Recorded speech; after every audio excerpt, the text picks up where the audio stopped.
In Magic the Gathering, typically the only cards you can play are the ones in your hand. However, there are many cards out there that let you play cards off the top of your library, with Onslaught's Future Sight the first such example. When you have a card like Future Sight in play, you kind of get to treat the top card of your library as an extension of your hand, and since the printing of Future Sight, it's actually become a fairly common effect, and there are now 70 cards out there that let you play cards off the top of your library. This kind of effect can generate serious card advantage and sometimes enable super absurd turns, since if you play one card off the top, there's now a new card on top of your library, so sometimes you can chain several spells or lands together if you have the mana and you hit the cards with the right types. In this MTG Top 10, we're going to look at the 10 cards that let you play cards from the top of your library that have left the biggest impact on competitive Magic the Gathering. This video is sponsored by Card Kingdom. If you want Magic singles or sealed product, use my link in the description.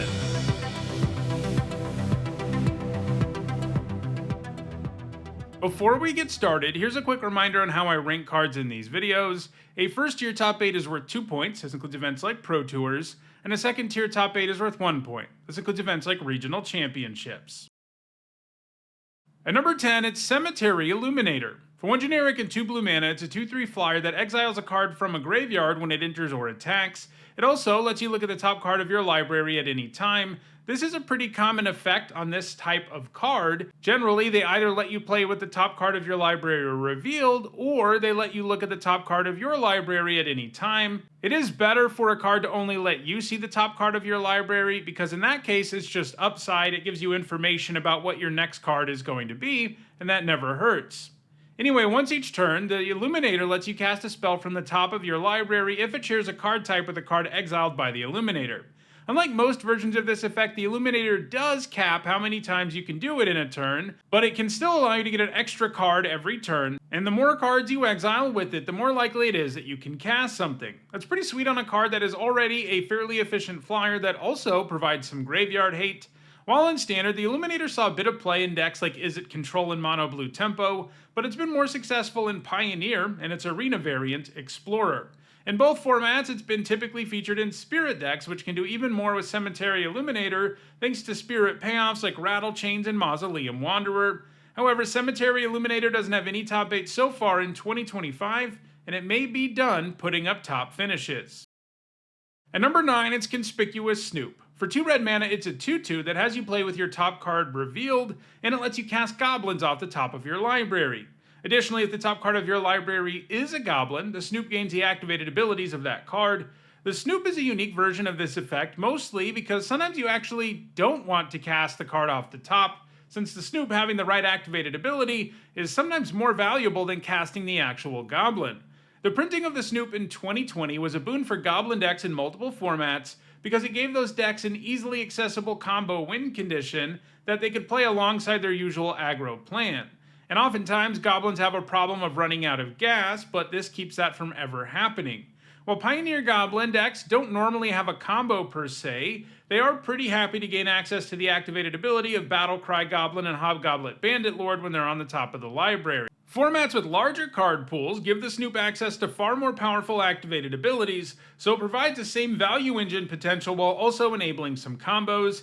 Boggart Harbinger gives modern legacy and vintage goblin decks the ability to put whatever goblin they want on top, opening up all kinds of possibilities. Putting Kiki Jiki there is the most effective, as you can simply use Kiki's ability to copy the Snoop and repeat that as many times as you want. Then, once you have enough copies, you can use the last one to copy Boggart Harbinger and put Sling Gang Lieutenant or Mog Fanatic on top, and then sacrifice all of your goblins to kill your opponent. While it would be a stretch to call goblins one of the best decks in any of these formats, it is a deck that's often a factor, and that's allowed the Snoop to amass a significant number of top 8s ever since being printed, and it's likely to continue to add to that score, albeit not at an especially quick pace, though I think it will be enough for it to maintain a spot on this list for the foreseeable future. At number 8, it's Oracle of Mul Daya. For 3 generic and a green, it's a 2/2 that has you play with the top card of your library revealed, and it lets you play lands off the top, and it lets you play an additional land each turn. The combination of extra land drops and getting to play them off the top is great, as it can potentially give you 2 cards of value every turn off the top of your library. That makes it well worth playing this creature despite its very bad stat line. In Standard, it was played primarily in Valakut ramp decks, which looked to get as many mountains and Valakuts into play as quickly as possible, so that they could start bolting the opponent every time they play a mountain. While Primeval Titan was the main way of accomplishing this, the Oracle could help you get the Titan down earlier and really get things rolling. It was also played in Valakut decks in Extended, but these were Scapeshift Valakut decks that looked to amass a bunch of lands quickly, and then use Scapeshift to sacrifice them all, and search your library for basically all the mountains and Valakuts in it. Because Scapeshift puts them all into play at the same time, each mountain ends up doing 3 damage for each Valakut, so it's typically a game-winning play to cast Scapeshift, and the Oracle helped enable it. It's also been played in Modern Scapeshift and Legacy Cloudpost decks. Most recently, it's been played in Historic, an arena-only format, where it appeared in ramp decks looking to go off with Omnath Locus of Creation. Multiple land drops helps enable Omnath's insane landfall triggers. However, the Oracle hasn't put up any top 8 since 2020, and these days a 4-mana creature with only 2 toughness is a lot harder to play in the formats the Oracle is legal in, so it's probably done putting up top 8s. At number 7, it's the Reality Chip. For 1 generic and a blue, it's a legendary equipment that is also a 0/4 artifact creature that allows you to look at the top card of your library at any time. As long as it's attached to a creature, you can play lands and cast spells from the top of your library, and it has Reconfigure for 2 generic and a blue. You can pay that cost to attach it to a creature, or to unattach it and turn the chip back into a creature. Obviously, the chip has some serious power, because it lets you play lands and spells of any type. It becomes really easy to play multiple spells a turn. It didn't see any play in Standard, but it's seen plenty of play in both Pioneer and Modern. In the format, it used to be played in decks that used Karn the Great Creator. It would hang out in the sideboard in those decks until you use Karn's -2 to grab it when you're in a situation where you really needed to outcard your opponent. Karn eventually got banned out of Pioneer though, and the chip hasn't found a new home in the format. However, it's seen even more play in Modern, where it's been played in the equipment-focused Hammer Time deck, which is all about using Pure Steel Paladin and Sigarda's Aid to equip powerful equipment for free, like Colossus Hammer. The Reality Chip is sometimes featured as a singleton copy in the deck, one that can be grabbed by Stoneforge Mystic. Hammer Time decks have very low curves, fetch lands, and lots of card draw, so it's not hard to draw a huge chunk of your library each turn, which usually helps you find your Paladins and or Sigarda's Aids. That said, the Reality Chip hasn't shown up in a top 8 Hammer Time deck since very early this year, as some new cards have taken the slot it used to occupy, most notably Corey's Steelcutter. As such, the Reality Chip may have lost its home in Modern, but it's hard to count it out completely since it's such a powerful value engine. At number 6, it's Ranger Class. For 1 generic and a green, it's an enchantment with the class subtype, and it makes a 2/2 green wolf creature token when it enters. Because it's a class, you can pay mana at sorcery speed to level it up. You can level it up for 1 generic and a green, at which point you can put a +1/+1 counter on an attacking creature each turn, and if you take it to level 3 for 3 generic and a green, you get the effect that qualifies it for this list. It lets you look at the top card of your library at any time, and you can cast creature spells off the top. The baseline here is a 2-mana 2/2 wolf, and this has tons of upside. In Standard, it was a key card in mono-green aggro decks, and in Pioneer, it was played in Winota decks. These were all about getting non-humans into play and attacking with them while Winota is in play, and then cheating humans into play from your library tapped and attacking and indestructible. One of the best ways to do this was to run non-creatures that make non-human creature tokens, like Ranger Class. However, since the banning of Winota, it hasn't done much, and it doesn't have any top 8 since 2023. At number 5, it's Vivien Monster's Advocate. For 3 generic and 2 green, she's a planeswalker with the Vivien subtype and 3 starting loyalty, and it's her static effect that qualifies her for the list because she lets you look at the top card of your library at any time and you can cast creature spells off the top.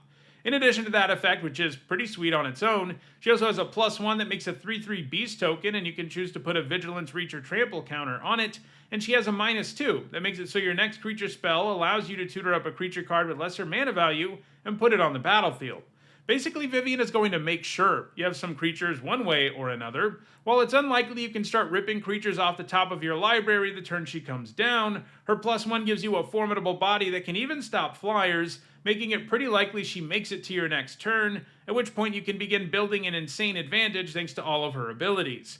Vivien saw lots of play in Standard, appearing as the top curve threat in green aggro decks, and as more of a value play in mid-range decks. She's also been played in Pioneer in decks like Elves and Devotion to Green, and most recently she was played in the Amalia Life combo deck. This was an aggro deck that also has a combo. If you get both Wildgrowth Walker and Amalia into play, and then explore, the walker gets a counter and gains you life, which triggers Amalia, who explores, and this creates a loop where eventually she can destroy everything on the board but herself and swing for lethal.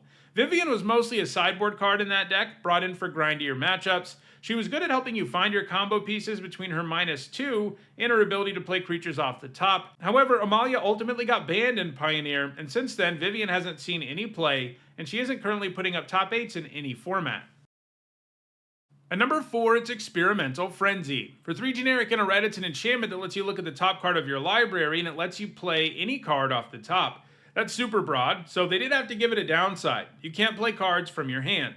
In other words, the card you draw every turn isn't something you have access to, but the top card is. Plus, they give you a way to get rid of the frenzy in case you do draw something important. You can pay 3 generic and a red to destroy it. Giving red a card like this is pretty bold because red decks tend to run so many super cheap cards. It's basically the best color at ripping through a deck. Typically, the big weakness red decks have is that they can run out of gas if they don't win quickly enough. Well, Frenzy can help aggro and burn decks avoid that problem entirely, and indeed, those are the kinds of decks it was played in Standard and Pioneer. It's also been played in aggressive modern decks like Affinity, another deck that runs tons of cheap spells and can rip through the deck quite easily.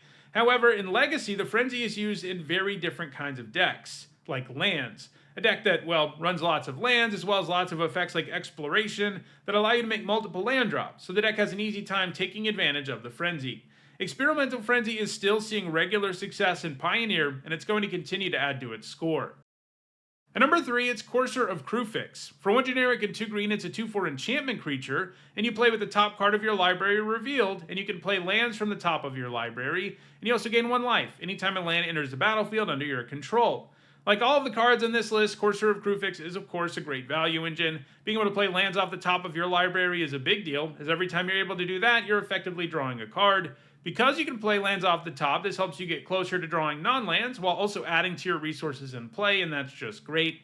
Gaining life all game long is also pretty nice, especially against more aggressive decks who struggle to attack through the Courser anyway. The Courser was heavily played in both Block and Standard formats where it was effectively a staple, appearing in just about every green deck there was. However, the Courser has proven itself outside of those formats too. It's been played in Modern, where it's done the most in Jund and Valakut decks, and it's also been played in Delirium and Ramp decks in Pioneer. However, so far in 2025, it doesn't have a single top 8, and if it doesn't start seeing play again, Experimental Frenzy may pass it one day. I just told you about Courser of Kruphix, who can gain you life, and there's something I'd like to gain too: subscribers. I'm trying to reach 100,000 subscribers by the end of the year, and I'm getting close to my goal. I'd really appreciate your assistance in helping me get there. At number 2, it's Bolas' Citadel. For 3 generic and 3 black, it's a legendary artifact that lets you look at the top card of your library at any time, and it lets you play cards off the top, and you don't even have to pay mana for them. Instead, you pay life equal to that card's mana value. You can also tap it and sacrifice 10 non-land permanents to make each opponent lose 10 life. While that last part might sound kind of like it's a throwaway effect, the Citadel can enable you to get lots of permanents in play all on its own, so it really isn't. And yeah, letting you play stuff off the top and making those cards free gives this card even more potential than most versions of this effect, since you don't need mana to cast things. That even means the turn this comes down, you can start going off. In Standard, Historic, and Pioneer, the Citadel was mostly played in sacrifice decks. These had a low curve and ran powerful sacrifice payoffs like Mayhem Devil. The deck could get even more value out of all the cards you could cast for free, and you could also go completely wild with the sacrifice ability. The deck also ran lots of cards that helped you go wide, so you could do sweet stuff with sacrifice fodder, and having Bastion of Remembrance plus the Citadel in play was another easy way to win, and gain more lives so that you could keep ripping cards off the top. Bolas' Citadel has been occasionally played in both Modern and Legacy, but it's seen the most play by far in Vintage. That's not too surprising, given that Vintage is a format with lots of free spells, like the artifacts of the Power 9, and the more cheap spells you have, the better the Citadel gets. The Citadel has also become a popular tinker target in the format, since if you can cheat it into play in the very early game, things can get insane in a hurry. While it sees play in a wide swath of decks in Vintage, it's the most prolific in Storm decks, which look to cast as many spells in a turn as possible before winning the game with something like Tendrils of Agony, and the Citadel is great at helping you do that. Similarly, it's used in paradoxical outcome decks, which have an even lower curve than most Vintage decks, since it's loaded up with 0 mana artifacts that you plan on bouncing and recasting to draw lots of cards and chain outcomes together before drawing your whole deck and winning the game. Bolas' Citadel is going to continue to put up top 8s, especially in Vintage, and it has a shot at surpassing the number 1 card on the list in the future, although it isn't like that card is inactive or anything, because that card is Mystic Forge. For 4 generic mana, it's an artifact that lets you look at your top card, and it lets you cast artifact and colorless spells off the top. You can also tap it and pay 1 life to exile your top card. That can be useful when the top card of your library is neither an artifact or colorless spell, as it gives you another chance at starting a new chain of spells. This powerful artifact hasn't been easy to abuse in formats like Standard or Pioneer, but it's an important card in Modern, Legacy, and Vintage. Colorless decks in those formats run the Forge, whether they are focused on lands and casting big colorless spells with the Tron lands, or more focused on doing stuff with Eldrazi. While Mystic Forge was already really good, the printing of Glaring Fleshraker in Modern Horizons 3 pushed it to new heights, because anytime you cast a colorless spell, that Eldrazi spits out a 0/1 Eldrazi spawn that you can sacrifice for colorless mana, and whenever another colorless creature enters, it does 1 damage to each opponent. This makes it easier for you to cast more colorless stuff while also lowering your opponent's life total in a big way. In Legacy, there are decks simply named Mystic Forge that are interested more in comboing off with the Forge than they are in just using it to generate value. That deck is entirely colorless, and it's possible to rip through the entire thing in a single turn, and with a Fleshraker in play, that means it's game over. And it's also played in Mishra's Workshop decks in Vintage, which can power out the Forge on turn 1 with regularity. That was such a problem that Mystic Forge got restricted in Vintage, but the 1 copy of it that is allowed is still always played in Shops decks. Like the Citadel, it can be tinkered into play and tutored up in other ways, allowing these entirely colorless decks to go off. Mystic Forge is going to continue to see play in Modern, Legacy, and Vintage, and I think it will hold off Bolas' Citadel in the long run. So, those are Magic's best cards that let you play cards off the top of your deck. If just having your cards in hand isn't enough for you, check out the description, where you can find a direct Card Kingdom link for each of the cards in this video. If you want to make sure you catch future videos, don't forget to subscribe and turn on notifications. And if you want to catch up on past videos, including many more that look at mechanics and effects, you should see a playlist on your screen shortly. Thanks for watching.